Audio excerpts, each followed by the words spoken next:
Beloved brothers and sisters, मसीह में अजीज भाइयों और बहनों, प्यारे दोस्तों, ख़वातीन और हज़रात, ये भाई फ्रैंक आपसे ban अल-अक़वामी mission centre Krefeld Germany से बात कर रहा है। हमारे ये पैगाम बहुत से मुख्तलिफ ममालिक में देखे जाते हैं ताकि ज़्यादा से ज़्यादा लोगों तक खुदा का कीमती कलाम पहुँचे। मुझे एहसास है कि फजल का ज़माना जो शुरू हुआ वो ख़त्म भी होगा, और मेरा ईमान है कि अब हम मसीह की वापसी के बहुत करीब पहुंच चुके हैं। इसलिए ये हमारा मरकजी मजमून बन चुका है। हम मसीह की दूसरी आमद के बारे में तालीम देते और मुनादी करते हैं, बाहर बुलाहट के बारे में, तैयारी के बारे में, खुदा और उसके कलाम के साथ सफबंदी करें और कलाम के असल तरीका और तालीमात की तरफ वापस लौटें जैसे इब्तदा में थी। तीतस में पहला बाब हम पहली और दूसरी आयत में पढ़ते हैं, पौलुस जो खुदा का बंदा है और यीशु मसीह का रसूल है, खुदा के बरगजीदों के ईमान और उस हक की पहचान के मुताबिक जो दीनदारी के मुआफिक है, उस हमेशा की जिंदगी की उम्मीद पर जिसका वादा अज़ल से खुदा ने किया है, जो झूठ नहीं बोल सकता। मैंने ये बहुत दफा कहा है, आप अब तक तब ही रह सकते हैं अगर आपके पास अब्दी जिंदगी है। कलाम के अंदर कतई कोई ऐसा हवाला नहीं जो ये कहे कि आदमी की जान कभी नहीं मरेगी।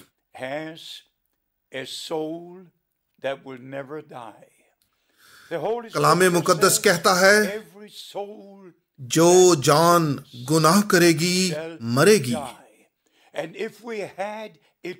और अगर हमारे पास बगैर निजात के अब्दी जिंदगी है तो फिर मसीह क्यों आया, फिर लहू क्यों बहाया गया? इसलिए दोस्तों, कलाम मुकद्दस पहले यूहन्ना में ऐलान करता है, 5वां बाब 11वीं और 12वीं आयत में, जिसके पास बेटा है उसके पास अब्दी जिंदगी है, और जिसके पास बेटा नहीं उसके पास अब्दी जिंदगी नहीं। इसलिए दोस्तों, हमें हकीकत का सामना करना होगा और इकरार करना होगा कि खुदा का कलाम हर लिहाज से सच्चा है। हम आपको कलाम के बहुत से हवाला जात बता सकते हैं, जैसे यूहन्ना के 17वें बाब में अब्दी जिंदगी के बारे में बताया गया, खुदावंद के बारे में। यहाँ यूहन्ना 17वें बाब की 3री आयत में कहता है, और हमेशा की जिंदगी ये है कि वो तुझ खुदाए वाहिद और बरहक को और यीशु मसीह को जिसे तूने भेजा है जाने।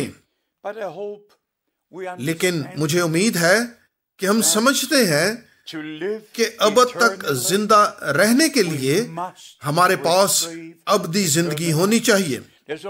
सिर्फ एक ही अब्दी है जिसका ना तो आगाज है और ना इख्तिताम। वो कादिर मुतलक है जो रूह की मामूरी नूर और जिंदगी में सारी अब्दियत में रहा। पहला तिमोथियस पहला बाब और 17वीं आयत, पहला तिमोथियस 6ठा बाब 16वीं आयत, जिसे कोई नहीं दे सकता जो अपने नूर में रहता है। इब्तदा में वो अब्दियत से निकलकर वक्त में आया।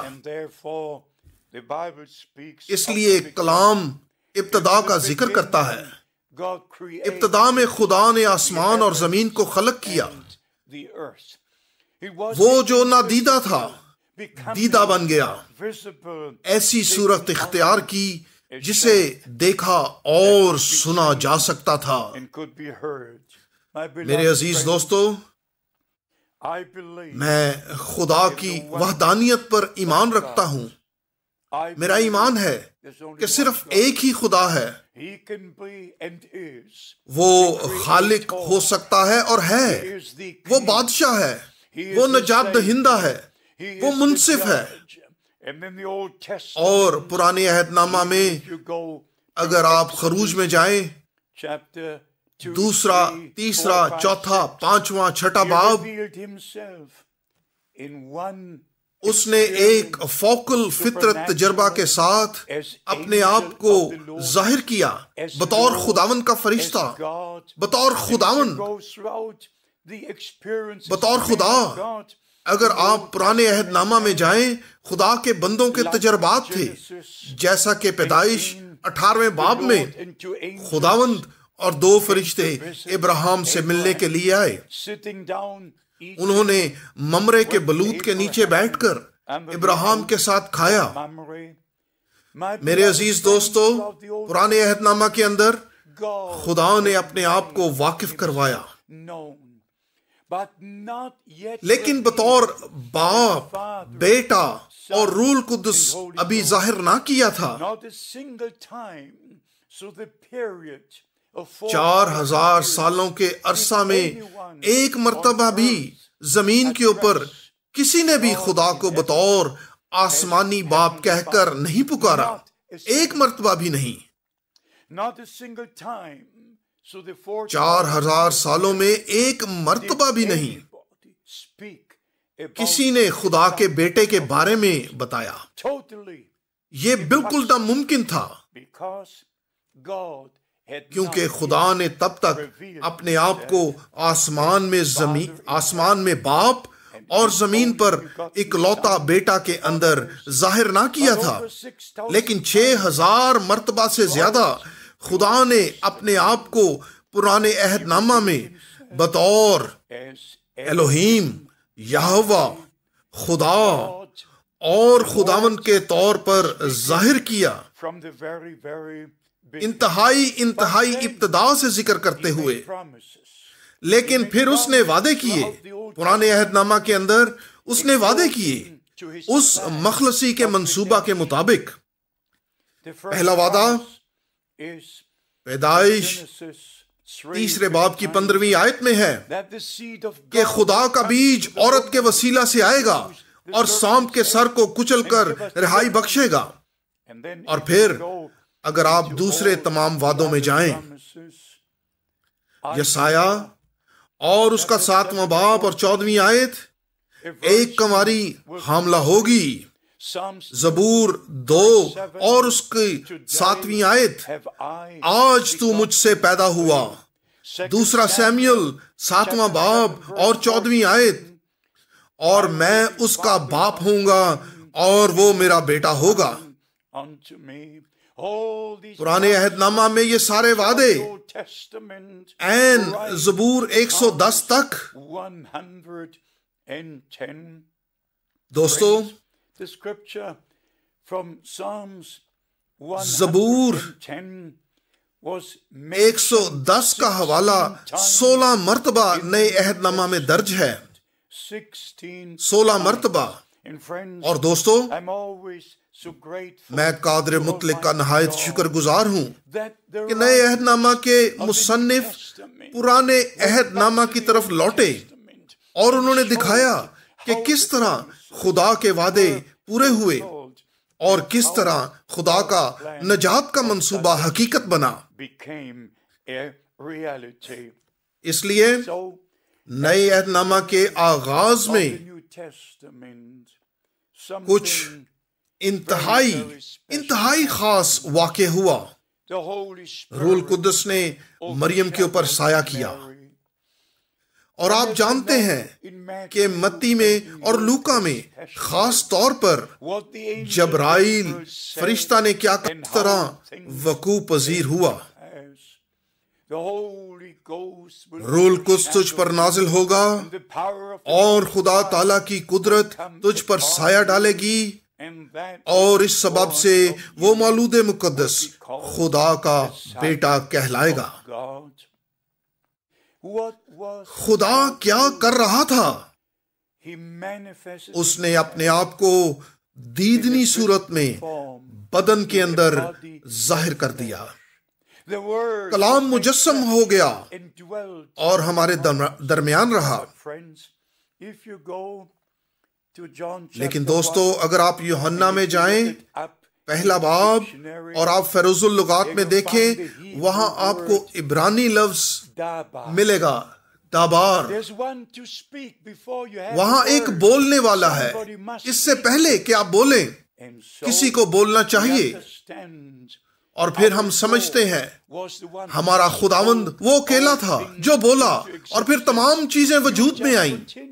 आप यूहन्ना के अंदर पढ़ते जाएंगे, पहला बाब, उसी ने सब चीजें बनाई, उसी के वसीला से और उसी के लिए।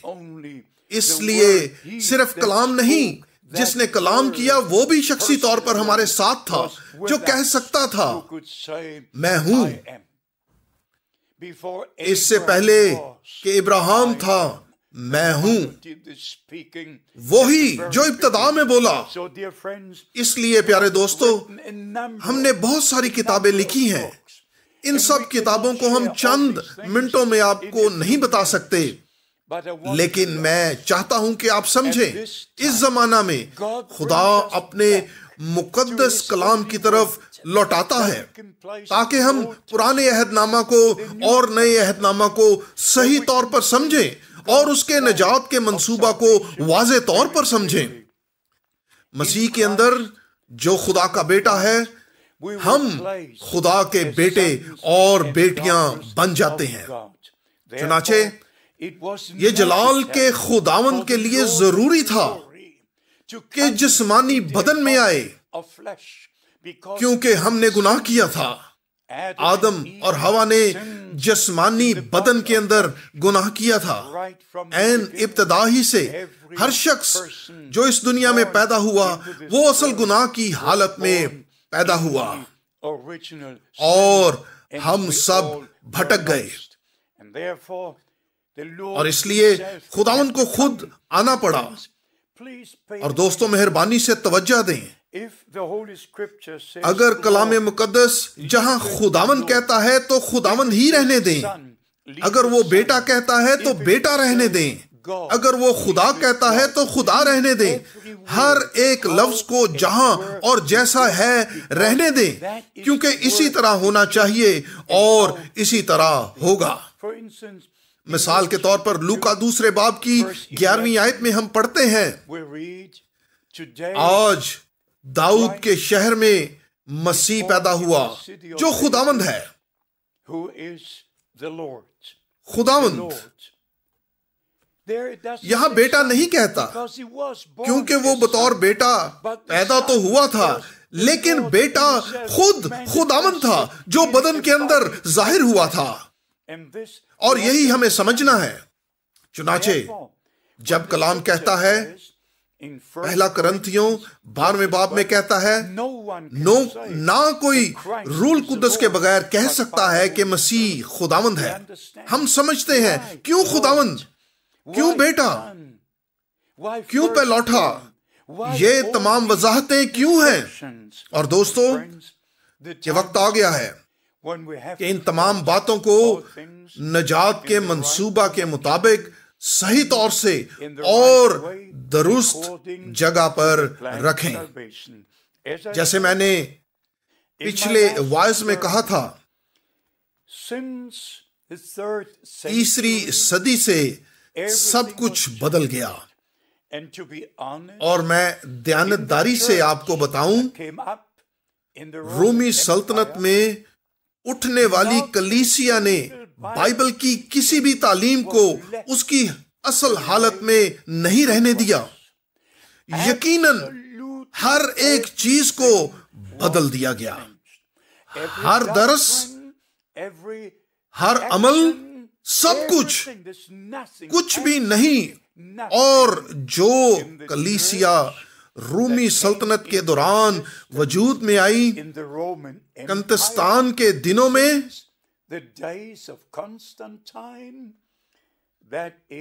उसका कुछ भी खुदा के कलाम से मेल नहीं खाता। और दोस्तों, मैंने पिछली मर्तबा आपको बताया, खास तौर पर अलूयत की तालीम के बारे में। क्या आप एक लम्हे के लिए तसव्वुर कर सकते हैं? उन्होंने तालीम देनी शुरू की, खुदा बाप, खुदा बेटा, खुदा रूल कुदस। और फिर उन्होंने कहा, खुदा बाप अब्दी है, बेटा अब्दी है, पाक रूह अब्दी है। और इस तमाम कुलिया साजी को बनाया। किस लिए? क्या आपने एक मर्तबा भी इस इबारत को पाया है, अब्दी बेटा? एक दफा भी नहीं, एक दफा भी नहीं, बाइबल में नहीं। क्या आपने कलामे मुकद्दस में इस इबारत को पाया है, खुदा बेटा? एक मर्तबा भी नहीं, खुदा के कलाम में नहीं। और दोस्तों, मैं आपको सच कहता हूं, मेरा पूरे दिल से ये ईमान है, खुदा के मुकद्दस कलाम के मुताबिक कि कादर मुतलिक हमारी नजात के लिए आसमान में बतौर बाप के खुद को जाहिर हुआ, जमीन पर अपने इकलौते बेटे के अंदर। इमैनुएल, खुदा हमारे साथ है, हमारा खुदावंद और नजात दहिंदा। और रूल कुद्दस के नाजिल होने के वसीला से खुदा हमारे अंदर बसता है। खुदा हमारे ऊपर बाप की हालत में, खुदा हमारे साथ बेटे की हालत में, और खुदा हमारे अंदर रूल कुद्दस की हालत में। लेकिन हमेशा से सिर्फ एक ही खुदा है। और दोस्तों, कलीसिया के अंदर हर कोई चीज जो तीसरी सदी से हो रही है, अगर वो कोई काम करने से पहले कहते हैं बाप के नाम में, बेटे के नाम में और रूल कुद्दस के नाम में, इस किस्म का कुलिया कभी कभी कभी भी एक मर्तबा भी नहीं बाइबल के दिनों में इस्तेमाल हुआ। ये एक मर्तबा भी कलामे मुकद्दस के अंदर नहीं पाया गया और ना ही नाफिज हुआ। जो गलत फहमी शैतान ने इन लोगों में डाली है, खास तौर पर नकाया की मजलिस में, वो मत्ती 28वां बाब और 19वीं आयत के बारे में थी। लेकिन मत्ती 28-19 में हमारे खुदावन ने नाम के बारे में कहा, सब कौमों को शागिर्द बनाओ और उनको बाप, बेटे और रूल कुद्दस के नाम में बपतिस्मा दो। वो कौन सा नाम है जिसमें नए अहद का अहद बांधा गया? उसका नाम यीशु रखना, क्योंकि वही अपने लोगों को उनके गुनाहों से नजात देगा। बाप नाम नहीं है, बाप है जो कोई है, बेटा है जो है। अगर आप बाप हैं तो ये आपका नाम नहीं है, और अगर आप बेटे हैं तो ये भी आपका नाम नहीं है। ये अलकाब हैं, और वो नाम जिसमें खुदा ने अपने आप को जाहिर किया और जिसमें हमारे आसमानी बाप के करीब जाया जा सकता है, वो खुदावंद यीशु मसीह है। चुनाचे रसूल उस अजीम मुख्तारनामा को समझ गए, और हर कोई, खा वो यरूशलेम में पतरस था, सामरिया में फिलिप्पस, इफसस में पालूस रसूल, सब ने खुदावंद यीशु मसीह के नाम में बपतिस्मा दिया। यरूशलेम के अंदर, सामरिया और इफसस के अंदर। मेरे अजीज दोस्तों, ये खुदा का वक्त खुदा के लोगों के लिए है, ताकि वो असल तालीम की तरफ वापस लौटें, ताकि वो बाबल की असीरी से निकल आएं। और दोस्तों, मैं बड़ा मुखलिस होकर आपसे पूछूंगा, क्या आप उस पर ईमान लाना चाहते हैं जिसका फैसला नकाया की मजलिस में हुआ? क्या आप उस पर ईमान लाएंगे जो एथेनियस और ट्रेटुलियन और यूएसबस, ये तमाम मर्द खुदा को शख्सी तौर पर नहीं जानते थे, जिनके पास खुदावंद बतौर शख्सी निजात दहिंदा का तजर्बा ही नहीं था, और उन्होंने मसीहत को बतौर मजहब कबूल किया। क्या आप आखिर तक इन्हीं तालीमात और इमाल पर यकीन करेंगे? नहीं, मैं नहीं, कभी नहीं। मैं पूरे दिल से उस पर ईमान रखूंगा जो मुनादी, तालीम और अमल पतरस रसूल, याकूब, यूहन्ना और पौलुस रसूल ने किए। अजीज भाइयों और बहनों, मैं जानता हूं ये छोटा रास्ता है, मैं जानता हूं ये चंद अल्फाज हैं जिनको शायद इस वक्त आप सही तौर पर ना लें, लेकिन प्यारे दोस्तों, मेहरबानी से समझें, ये वक्त का पैगाम आपको तमाम उलझन से निकालने के लिए है, तमाम कैद खानों से। और आखिर में हम यसाया में से पढ़ेंगे 42वां बाब और यसाया 58 बाब में से, और फिर हम दूसरे करंथियों में जाएंगे 6 बाब और 14वीं आयत से। आए मेरे लोगों, उनमें से निकल आओ, किसी नापाक चीज को मत छूना। आप कितनी देर तक बाबल की सीरी में रहेंगे? क्या आपको एहसास नहीं है कि अब तमाम इस्लाही कलीसियाएं रोम की तरफ लौट रही हैं और रोम के नीचे इकट्ठी हो रही हैं, तमाम मज़ाहिब इकट्ठे हो रहे हैं? क्या आपको एहसास नहीं है कि हैवान की छाप क्या है? क्या आपको एहसास नहीं है कि हम किस वक्त में रह रहे हैं? दोस्तों, मुझे ये बातें कहनी पड़ेंगी। अगर ना कहूं तो आपसे पूछता हूं कि फिर कौन कहेगा? इसलिए अजीज दोस्तों, ये खुदा का वक्त है कि आप को सच्चाई बताएं। और जैसा कि मैंने पहले भी बहुत मर्तबा कहा है कि विलियम ब्रैनम खुदा का खादिम और नबी जो 20वीं सदी के दूसरे हिस्से में इस्तेमाल हुआ, वो खुदा की तरफ से भेजा गया एक शख्स था। खुदा के लोगों के लिए खुदा का पैगाम लेकर आया, और ये पैगाम सच्ची तालीमात, मुबशराना, अंबियाना और वो सारे सच्चे दरस जो कलाम मुकद्दस में पाए जाते हैं, जरूर उनको मसीह के बदन में कायम किया जाए। एक भी गलत तालीम मसीह के बदन में नहीं रह सकती।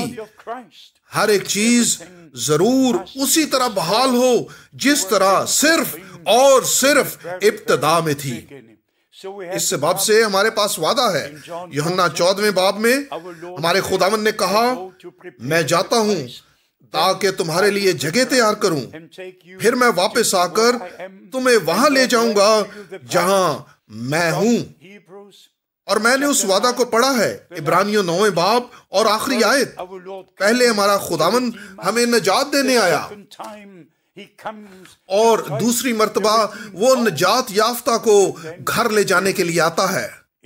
और फिर हम मुकाशफा 19वें बाब में पढ़ते हैं जो बर्रा की शादी की ज़ियाफत के बारे में है, और हम मत्ती 25वें बाब में पढ़ते हैं 10वीं आयत में, और जो तैयार थीं शादी में चली गईं और दरवाजा बंद हो गया।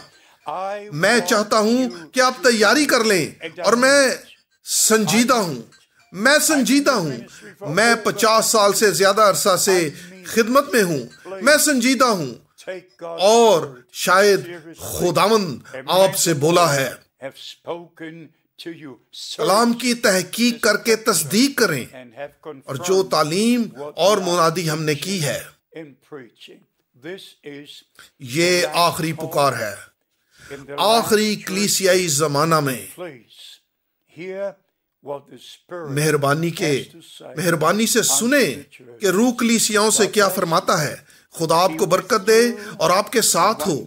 और एक दफा फिर हमने बहुत से किताबचे और छोटी किताबें कलाम के मज़ामीन पर लिखी हैं।